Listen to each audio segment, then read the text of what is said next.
Ethan Carter was the kind of man everyone assumed had it all. At 33, he was the founder and CEO of a billion-dollar tech company, a regular on magazine covers and top 40 under 40 lists.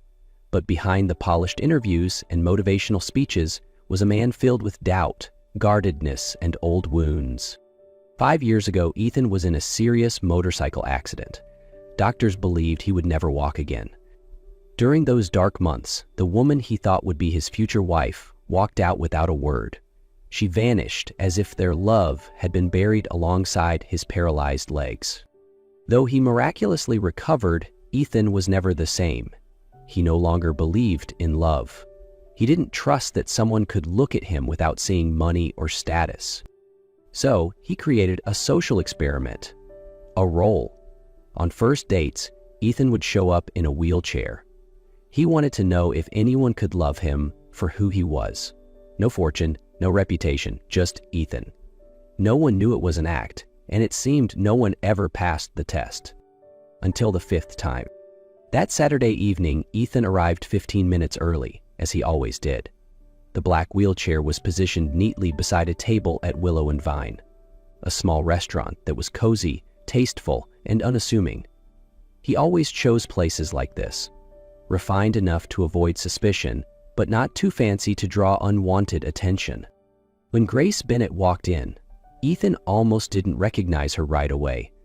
She wore an olive green dress, simple and elegant, with no jewelry. Her hair was tied back casually.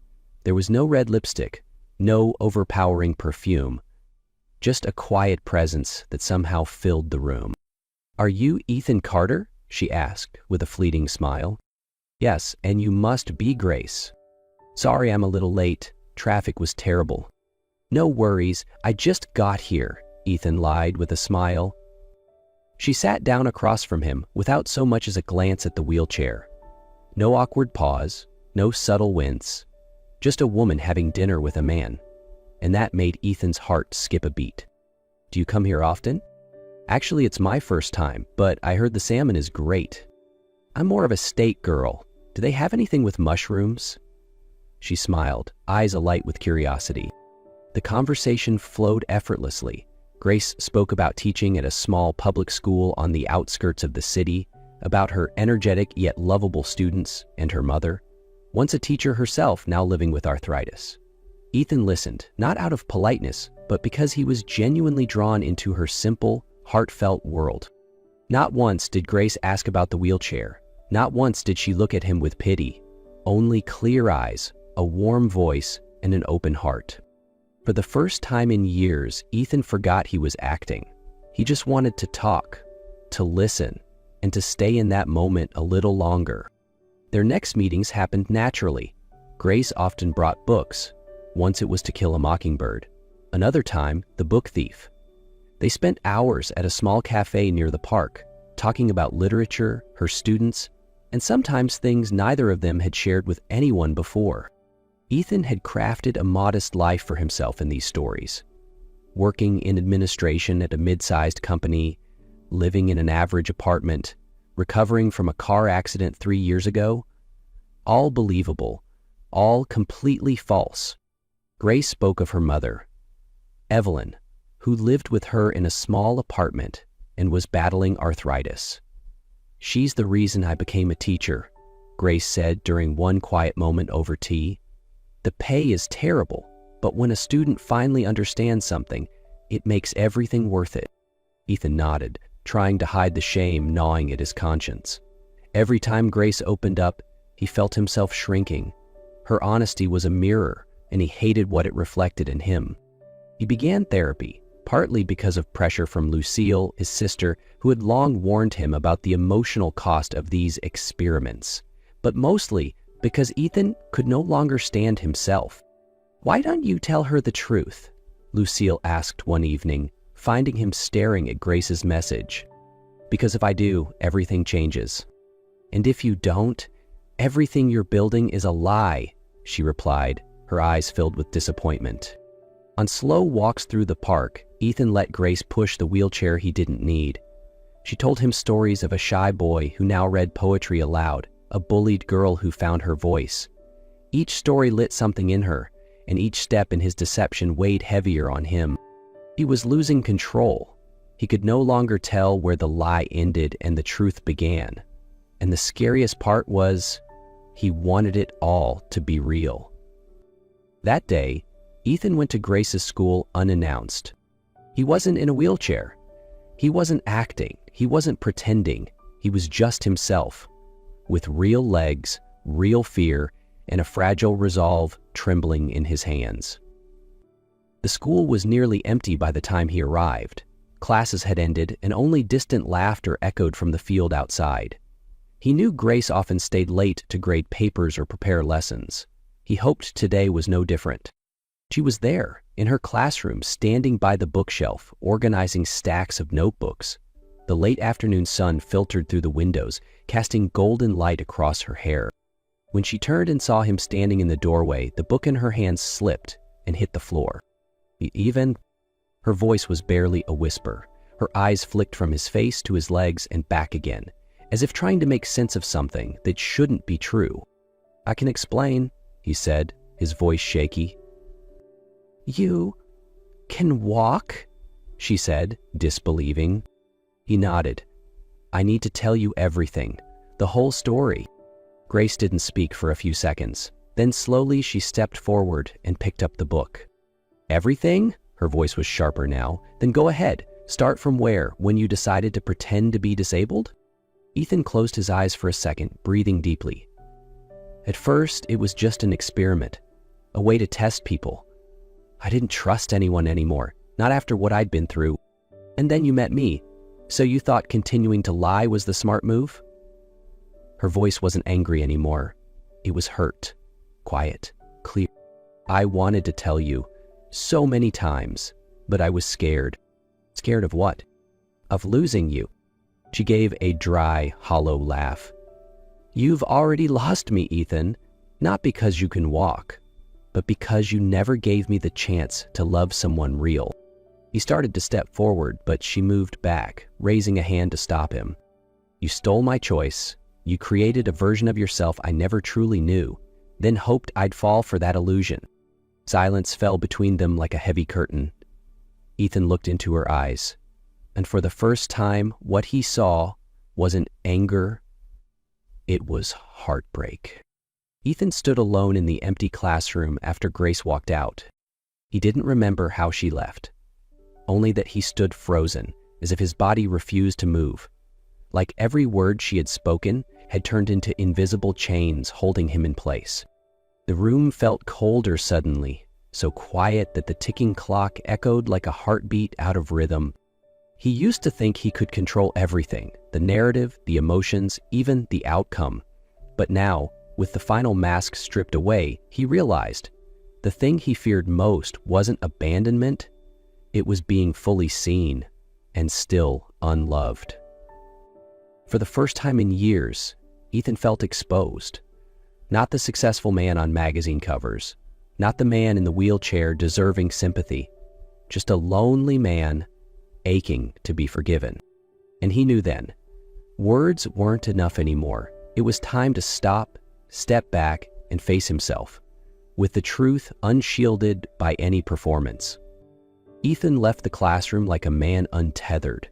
No plan, no direction, just a growing emptiness swelling in his chest like a quiet storm.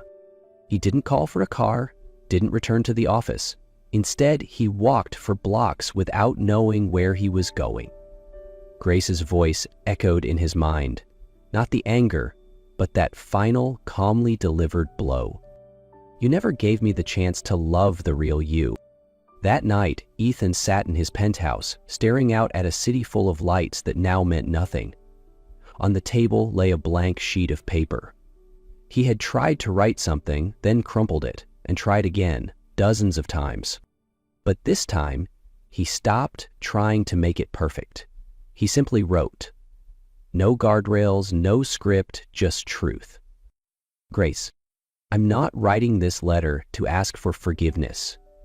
I know that apologies without change are just another form of avoidance. I'm writing because you deserve to know why." even if it can't erase the pain I caused. 5 years ago, I had an accident. The woman I loved left. When I recovered, she came back, as if nothing had happened. Since then, I've lost faith in people's eyes, in the meaning of affection. I began my experiments, wore masks, played roles, all to prove no one truly cared for the man beneath what I owned. Then you came along, and everything changed. I was scared that if you knew who I really was, you'd leave too. Scared to lose the rare feeling of being treated like just a man. Scared I didn't deserve your kindness. I was wrong, and that hurts more than anything else. Thank you for making me want to be real again. No performances, no hiding. He folded the letter, slipped it into a plain white envelope. No logo, no scripted signature. The next day, he delivered it to her school himself. No longer Ethan, the CEO, just Ethan, a man carrying a late confession. Grace received the letter on a Wednesday afternoon after her last class. A colleague brought it into the teacher's lounge and placed it on her desk. The moment she recognized his handwriting, her heart skipped a beat. She didn't open it right away. Instead, she tucked it in her bag, took it home, left it on the kitchen table, and stared at it like it might explode at any moment. That night, once her mother had gone to sleep, Grace carefully opened the envelope. She read every word slowly, then read it again and again. There were no excuses, no manipulation, just the raw honesty of someone learning how to take off his masks. She didn't cry, but when she folded the letter, her hands trembled slightly. Friday morning, while grading her students' essays, she opened her phone and typed a short message. I received your letter. My class has a final presentation today at 4 p.m. If you want to come, you'll be welcome. She wasn't expecting anything. No promises, no second apologies. But she knew that if he came, it wouldn't be another performance. And when Ethan read her message, something stirred inside him. Not forgiveness, but hope, a small door. But this time he knew if he wanted to walk through it, he'd have to knock with nothing but his real self. That afternoon, he arrived early. No wheelchair, no chauffeur, just himself.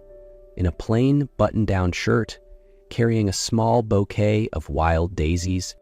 He sat in the last row of the school auditorium, surrounded by parents, teachers, and students. Grace moved along the side of the stage, adjusting the microphone, her eyes never once drifting toward him. The presentations began. The children recited poetry, performed short plays, shared reflections. Ethan didn't remember every performance, but he remembered Grace's face as she watched her students. Warm, proud, and unmistakably real. When the final act ended and the audience rose in applause, Grace finally turned. Their eyes met. She gave a small nod. No smile, no avoidance, just a nod. Enough for Ethan to understand. The door, however narrow, had begun to open. They didn't need words after the presentation. No explanations, no apologies, just a silence that held everything unsaid. And still, something new. But the next morning, Ethan received a message. If you're free tonight, I'm cooking dinner, just something simple. My mom will join us too. It took Ethan a few seconds to realize those words weren't just an invitation to eat. They were the beginning of something real. That night's dinner was simple: tomato pasta, toasted bread, and warm tea. Evelyn, Grace's mother, watched him carefully at first, then nodded approvingly when he patiently served her vegetables. No one mentioned the wheelchair. No one mentioned the past. They talked about favorite books, the little persimmon tree on the balcony, and the moody spring weather.